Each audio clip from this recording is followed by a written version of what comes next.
Okay. Good morning to everybody. Today's Daf Yomi is Yevamos Daf Mem Ches Yevamos 48, and we're going to start on the bottom of Mem Zayin Amar Beis. We're starting at the very bottom of 47b, 6 lines from the bottom. The Gemara cites a line from our Mishnah, and the line from our Mishnah is, it said, Echa ger ve'echa even mishukbar, that whether you are a convert or a freed slave, they are equal with respect to conversion, i.e. that they both have to accept mitzvahs upon themselves in order to convert.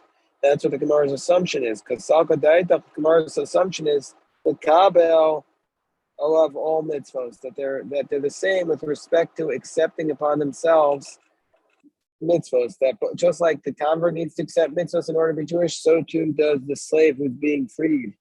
Our challenge is this idea, because for Aminu, we have a brayso that contradicts this idea. The brayso says, when do we say that you need to accept mitzvahs? Beger, by a convert. However, but by a slave, the slave, in order to become their quasi-Jewish, and he wants to accept Judaism upon himself, he does not need to accept mitzvahs. You can force him to accept it. He doesn't need to accept the mitzvahs. Rav Sheshes says it's not a contradiction. Our Mishnah says that the Evan Mishukar needs to accept he needs to accept the mitzvahs, whereas this brayso says he doesn't. So Rav Sheshes says it reflects two different opinions. Rabbi Shimon ben Elazar, Rabbanan. One is Rabbi Shimon ben Elazar, one is Rabbanan, because we have a brayso. The Tanya. The brayso refers to the woman who was captured in battle.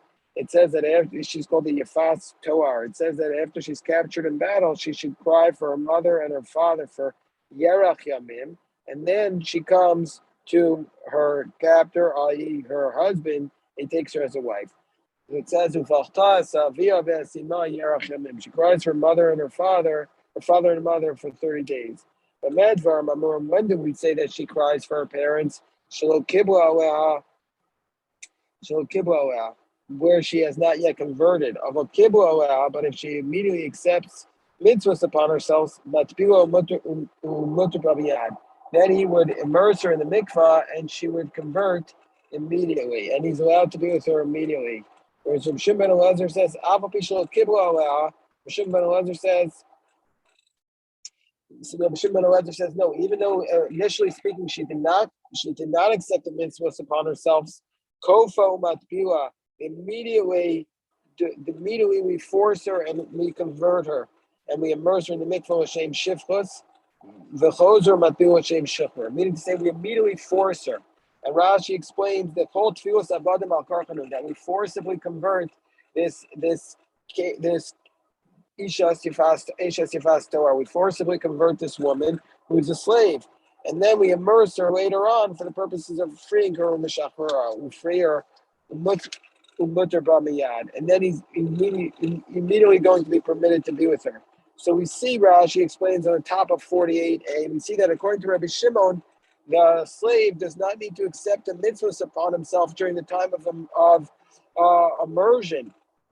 And but the rabbis say he needs to accept it upon himself. So therefore, our Mishnah says that he needs to accept it, and it's the rabbis. And the other brayso which says he doesn't, that is Rabbi Shimon ben Elazar. Where it says, what's the reasoning why Rabbi Shimon ben Elazar says that a slave does not need to accept mitzvahs upon himself when he's being freed? By time with Rabbi Shimon ben Elazar, the chsiv ko eved ish miknas kesef. Because it says in the pasuk that who can eat from the truma of the kohen? Ko eved ish miknas kesef. Or this from the korban pesach. Who's allowed to eat from the Paschal lamb? Ko eved ish miknas kesef. Eved ish v'lo eved isha. Doesn't mean to say an eved ish, but not an eved isha. It teaches us ela eved isha tamal bal karcho. But it teaches us that a convert, you can circumcise a male convert. You can circumcise against his will. V'yata mal ben ish bal karcho. But a regular person who's not a slave who wants to convert, you can't do it against his will. So we see from here the eved ish can be done. The eved can be done against his will, and so therefore that's the source of Rabbi Shimon's position. that the Rabbi Shimon ben Elazar's position that the convert does not need to accept the mitzvahs upon himself. He can be forcibly converted during the time of the immersion. So the Rabbanan, what's the Rabbanan's position? The rabbi's position that you're not allowed to immerse slave against their will during the time when they are converting or when they're being freed. Rabbanan Amar Ula Kashem Shiyatal Mal Ben Ishbal Karcho Kach Yatal Mal Evet Ishbal Karcho. So the Rabbanan say no, just like you can convert a non-slave against his will, so too you can't convert a slave against his will. If that's the case, Velaksiv Ko Evet Ish. So why does the verse say Ko Evet Ish according to the Rabbanan? They say you can't do the slave against his will. So what do they do with that verse? They use that words like Shmuel. The Amar Shmuel, that if somebody somebody says their slave is ownerless, he automatically becomes free, and he does not need an emancipation document. That's the position that Shmuel says, and the Rabbanan are consistent with that position. As states, Ko Eved Ish Miknas Kesef. It says every slave of a man who is Miknas Kesef. Eved Ish, it doesn't mean Eved Ish v'lo Eved Isha. It means Ela Eved Sheyesh Lo Rishus Lo Rabo Olav Koroi Eved. A person whose master has dominion over him is still called a slave. The She'ein Rishus Lo Rabo Olav Ein Koroi Eved. And if he doesn't have dominion over him, he's not called a slave. And so therefore, that's the concept here, that a slave who's declared ownerless is automatically free. So it says the Ramaskif for Rav Papa challenges this idea. Amor Deshamas Rabbanan Bifas Torah. So Rav Papa challenges Rav Shesh's idea that the Rabbanan Rav Shimon ben Elazar who are arguing by the Yefas Torah whether it can be done against her will, that they're going to say the same thing also in general. That just like by Yefas Torah, she doesn't need to accept the mitzvahs upon herself, according to Rabbi Shimon ben Elazar, and she can be forcibly converted. So too by all slaves. So Rav Papa challenges the assumption that the Yefas Torah is the same as all other slaves. That this woman who was converted from the battlefield conversion, that that's the same as all slaves. So Maskif for Rav Papa, Amor the Shamas Rabbana Yefas Torah, so maybe the Rabbanan say this idea by the Yefas Torah. Maybe that's where the Rabbanan say that you don't do a slave against their will by the Yefas Torah, because the Yefas Torah, immediately after she immerses, that she doesn't have to do the mitzvahs right away, and so therefore maybe there they say it can't be done against her will. But by a slave, he has to accept mitzvahs upon himself. Maybe here the rabbis would say, maybe here in this case the rabbis would say that indeed it's the case that it can be done against his will by a regular slave. So it says whether it's a convert or somebody who purchases a slave from the idolaters needs to accept the mitzvahs upon themselves. But if somebody does purchase a slave from a Jew, then under those circumstances, so if you purchase the slave from a Jew, that the Jew has already immersed the slave, and the slave is already engaged in the mitzvahs, but the mitzvahs that a Canaanite slave has to do, the slave does not need to accept the mitzvahs upon himself. Meaning you can completely convert him from being just a Canaanite slave, which has a partial acceptance of the mitzvahs, to a total Jew, and it seems to be even against his will. Money, Rabbi Shimon ben Elazar. If you want to say it's the position of Rabbi Shimon ben Elazar, Amar Lokeach, he says even if you get it from an idolater, you don't need to accept it.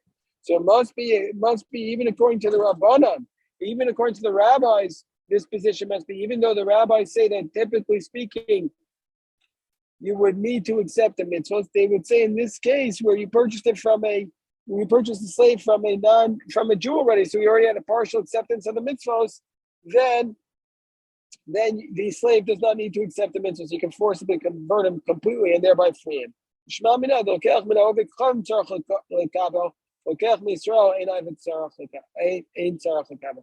we see from here that according to the rabbis, if you purchase a slave from a Jew, from an idolater, then he needs to accept the mitzvahs because he hasn't accepted anything until now. He hasn't even done a partial acceptance. But if you purchase him from another Jew and now you want to make him completely free, then you can forcibly convert him. Ironically, when you want to make him completely free, you can forcibly convert him.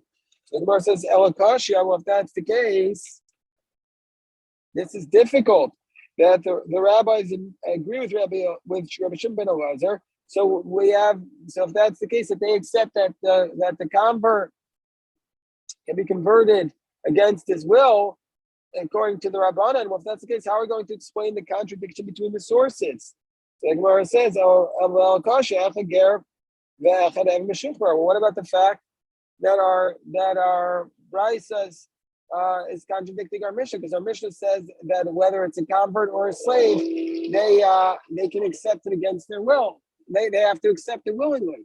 So the Gemara says, Kitanya so that which the Brisa says that the slave and the convert both have to accept it, that is with respect to immersion. That's the case. That the Eved needs to accept that the slave needs to accept the immersion, needs immersion, but during the time when they're being free, just like a regular Jew, just like a convert needs immersion. So too does a slave, and accepting in the mitzvahs is not sufficient. Okay, so now we go on to the next piece. We're going to now talk about this very, very difficult law called the Yefas Torah. Hold on 1 second.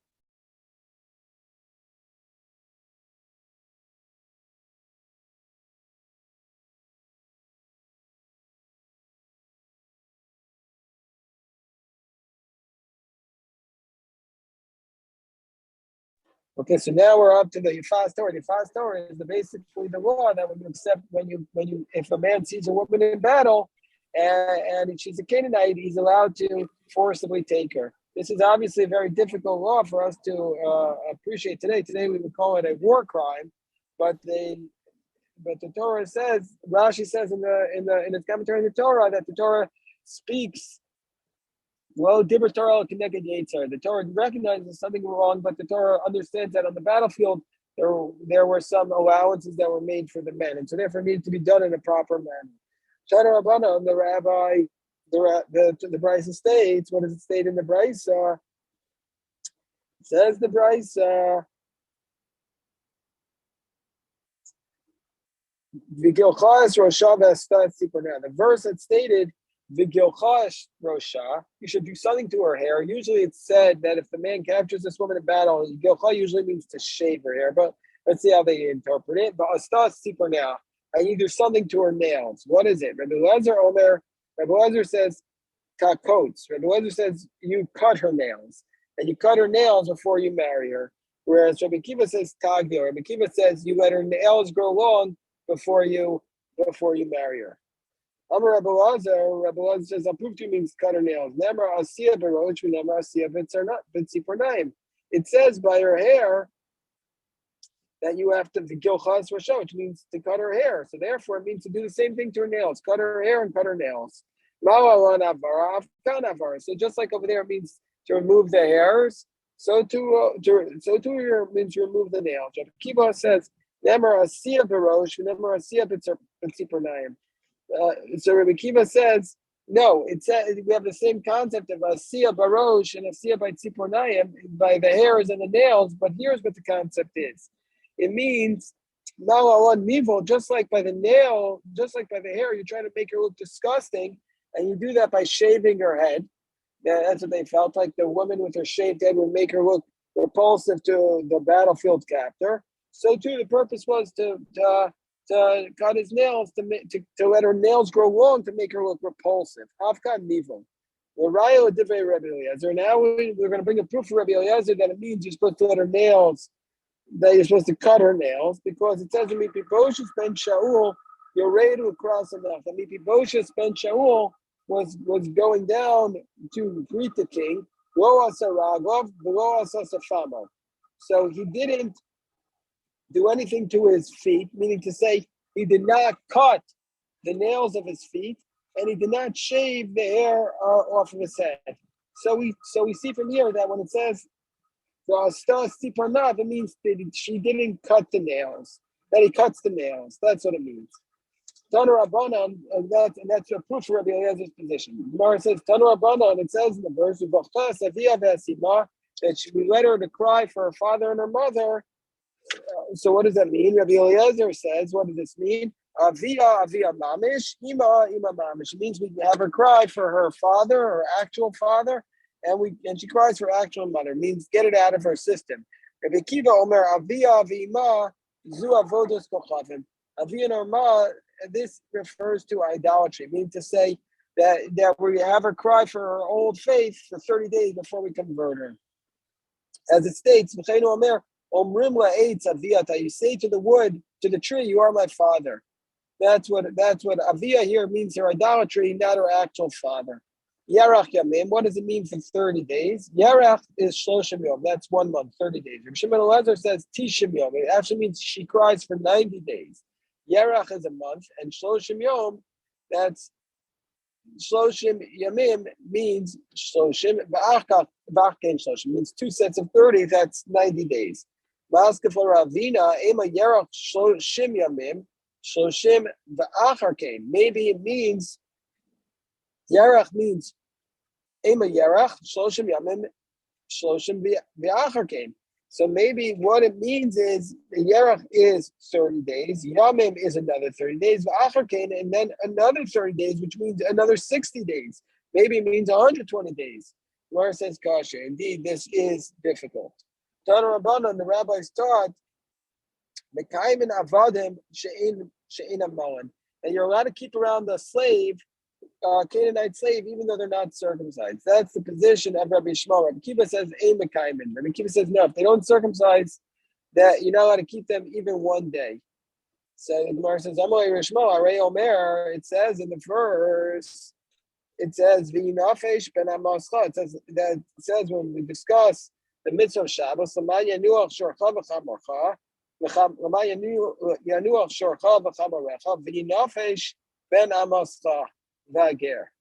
And so when it says ben amascha, it means a slave who is uncircumcised, that he's not allowed to work on Shabbos. So we see that. What are we talking about? Who can't work on Shabbos? It must be the Canaanite slave that you have. And so it's clear that you're allowed to keep him even though he's not circumcised.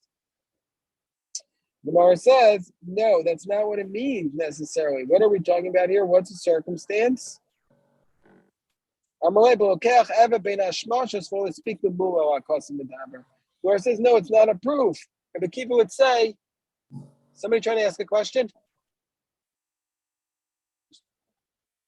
So Rabbi Kiva would say that this refers to a slave who was purchased Bein Hashmashos. David Borden, are you trying to ask a question? Does it keep on muting? So, okay, I'll just mute. Okay, fine.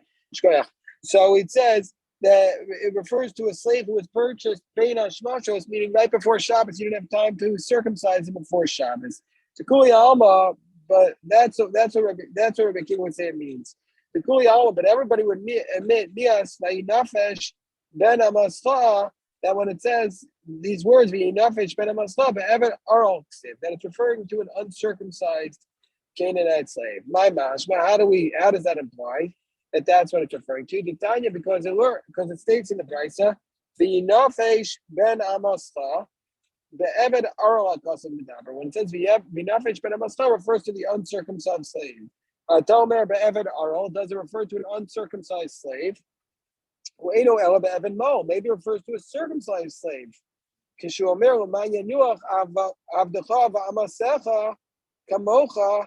when it says that your slave and your maid should rest just like you, that refers to the circumcised slave. So when it says another type of slave, what's that referring to?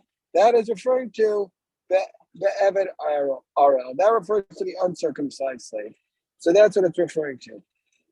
The Gemara brings the continuation of the Brisa. It says V'ager, that the ger also is supposed to not be allowed to work on Shabbos. That refers to a ger toshav. A ger toshav is a person who lives in your midst, accepts the 7 Noahide laws, but does not convert to Judaism. But ger toshav. I told Meir ger toshav and ger tzedek. Maybe it refers to the fully righteous convert, a real convert, not just the ger toshav. The Gemara says kishomer v'gercha asher b'sharecha are ger tzedek amor. So there's another verse that says the gercha asher b'sharecha, that refers to the ger tzedek. So therefore, what do we do with the words vager? So haray mani makayim vager zeger toshav. So therefore, we're seeing that this is a reference to the ger toshav. Rabbi Yeshua ben Levi taught Alkech Evem and Oved Kachavim. The Lo Ratzon Amul. Let's say you purchase a slave from a idolater, and the slave does not want to circumcise themselves. So says Rabbi Yeshua ben Levi, Megalgo imo ayud beis chodesh. You can keep this slave with you for 12 months before you convert him. Well, Mo, let's say he doesn't circumcise. Then you have to return him to the idolater because you're not allowed to keep him if he doesn't come circumcised. Amru Rabbanan Kamedu Rav Papa, come on. So this is not like Rabbi Akiva, because Rabbi Yossi is the one who said you're allowed to keep them even though they didn't circumcise. But Rabbi Akiva says you can't keep them if they don't circumcise. So this brisa must be not like Rabbi Akiva. Come on, look to Rabbi Akiva. The Rabbi Akiva Amar Ibekaimin.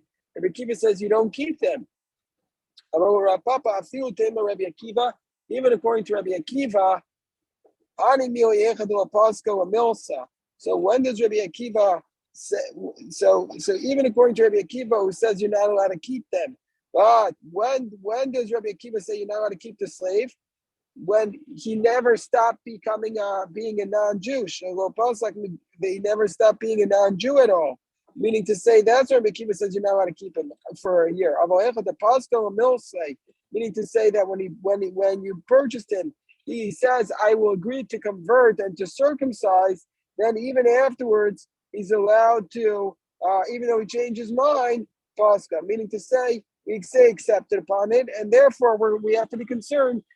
Maybe he's going to change his mind and convert again, and so therefore you're allowed to keep him for 12 months. Maybe within that time he's going to convert. So Amar Avtahana Amrita Lishmaita Kamei Amrita Lishmaita. I said this teaching of Rav Papa that he says that Rabbi Akiva is making a distinction between whether or not he agreed to convert or not. Kamei Rav Zvid Minardai in front of Rav Zvid. If that's the case, when Rabbi Akiva says, so why did Rabbi Akiva have to give the assumption before that when Rabbi Akiva, how did Rabbi Akiva understand the verse, that it was only talking about a case where you purchased a slave, that's why you didn't have time to convert him. Why doesn't he give this case? This proof, what's this case where when he bought him, the slave agreed to convert and now he's changing his mind. So we see from here, they could have given that answer. So the Gemara says, they could have given both answers. They gave one answer, but they certainly could have given both answers. So now the Gemara is going to see that they actually could have given one of three answers. So Rabban sent in the name of Rabbi Eli that all of his teachers of Ravin said this din in the name of Rabbi Eli. And what is that? What's the example? What's the type of slave that you're allowed to keep? That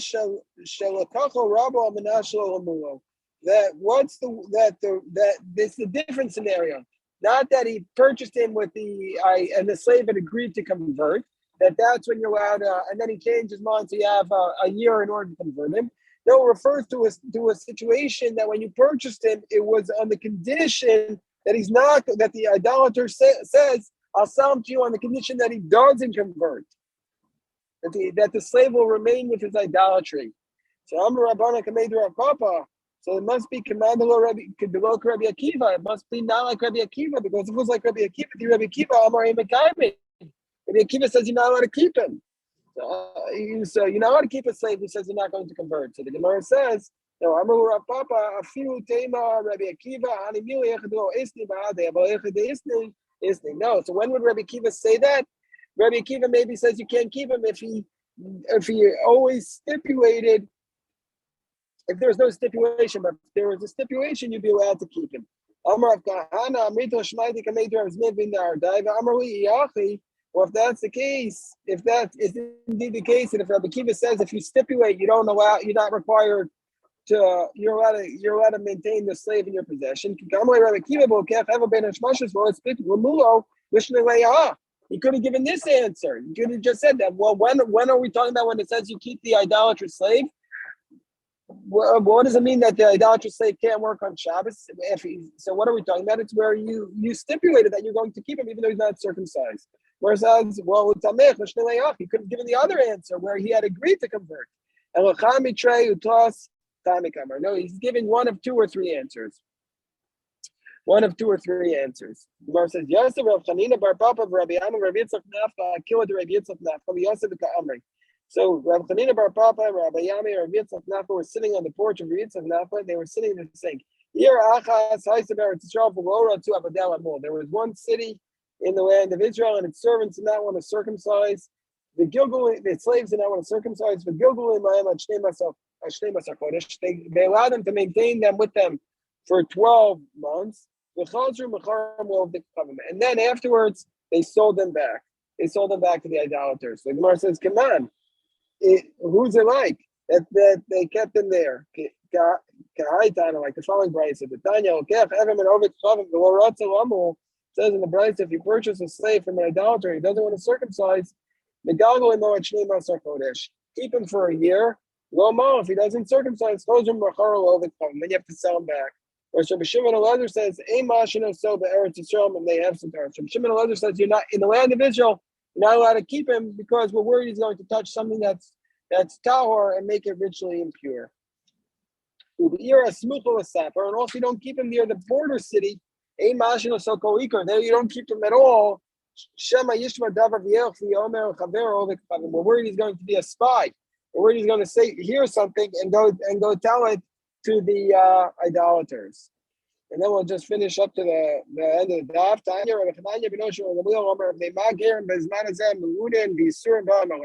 Why are the converts nowadays so afflicted and afflictions come upon them? Because when they were not Jewish, they weren't keeping the 7 Noahide laws. And so therefore, now that they're Jewish, they're going to be punished for that. And so therefore, what's going to happen is they're receiving the punishment for that time. So when they get to heaven, they're going to be released from punishments and they'll just be able to enjoy the world to come. Rabbi Yossi says, no way, I don't accept that. Once he converts, he's like a totally new person, so he's not going to be punished for that. So what's the reason why the convert is punished and afflicted so much these days? Because they're not as careful. They don't know all the laws. So since they don't know all the laws, they're not going to be as careful with all the minutiae of the laws, and so therefore they're going to end up doing it wrong and they're going to be punished. He says, no, there's a different reason. They're not serving Hashem out of love, but out of fear. Meaning to say they're worried about Gehenna, and that's why they're serving it, and so therefore that's why they're being punished. There's a different answer. This answer cuts against all the other answers we've given. The other answer seems to suggest the idolater would have been better off not converting, because now he's converted and now he's not as careful with the mitzvos. But this answer of the Acherim says, no, the answer is because he took too long to convert. If he would have only converted quicker, he's supposed to convert. And since he took so long to convert, that's why he's being punished. And Rabbi Yaakov Emden says that this implies even if he accepted the 7 Noahide laws, they're punished because they delayed coming and converting. I'm Rabbi Chanina Mikra. Where is this idea that the convert should have converted quickly and done it right away? What's the source for it? He says the source for it comes from Ruth, the book of Ruth, chapter 2, which now we're only 6 weeks away from the book of Ruth. So we're going towards this book of Ruth, where it says, Yishalem Hashem pa'olech u'tihi maskutech shlema me'im Hashem al peishol asher bat achsot tachas knafav. That Boaz says to Ruth, when he sees her in the field, he says, Hashem should pay you, and your payment should be complete because you came under the divine providence. And says Asher bat, this implies that she gets reward, but because she quickly came and converted. And so we see from here that if a convert delays converting, he or she is going to be punished for that. So basically, this is today's daf. If anybody has any questions, a lot of powerful ideas, I'm happy to address them.